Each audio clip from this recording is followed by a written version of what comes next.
एक लम्हा, एक फैसला। अयान एक ज़हीन और ख्याल रखने वाला 12 साला लड़का था। वो अपने माँ बाप और छोटी प्यारी बहन नूर के साथ एक छोटे से घर में रहता था। अयान हमेशा साफ सुथरा नीला शलवार कमीज पहनता, उसकी नाक पर चश्मा होता और कलाई पर चमकती हुई घड़ी बंधी होती। इसे साइंस और हिफाजत से मुताल्लिक किताबें पढ़ना बहुत पसंद था और हर रात सोने से पहले वो नूर को एक मालूमाती कहानी सुनाता था। अयान की कहानियां सिर्फ तफरीही नहीं होती, बल्कि इनमें जिंदगी के अहम सबक छुपे होते। एक रात इसने नूर को बिजली से बचाव के बारे में बताया। नूर, अयान ने नरमी से कहा, अगर कभी कोई तार टूटा हुआ हो या स्विच खराब लगे तो उसे हाथ मत लगाना। गीले हाथों से कभी स्विच प्लग न छूना। फौरन किसी बड़े को बताना। बिजली फायदेमंद जरूर है, लेकिन अगर एहतियात न करो तो नुकसान भी दे सकती है। नूर बड़ी दिलचस्पी से भाई की बातें सुनती रही और सब कुछ याद रखती गई।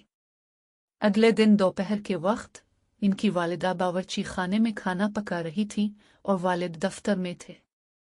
नूर खेलते खेलते लाउंज में आ गई।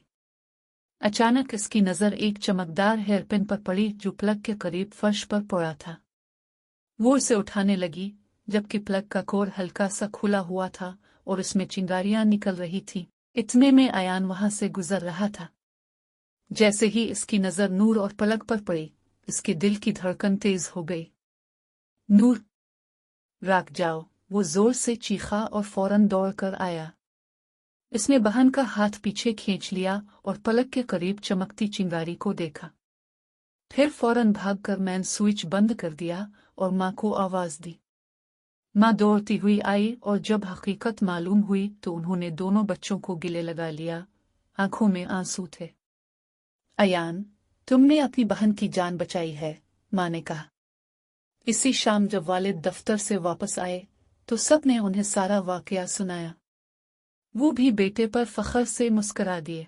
अयान की अक्ल, सीखने की आदत और पुरसुकून अंदाज ने उसकी बहन की जान बचा ली थी। अब नूर अयान की हर कहानी को पहले से ज्यादा गौर से सुनती है, क्योंकि अब वो जान गई है कि भाई की सुनाई हुई बातें सिर्फ कहानियां नहीं, बल्कि जिंदगी बचाने वाले सबक भी हैं।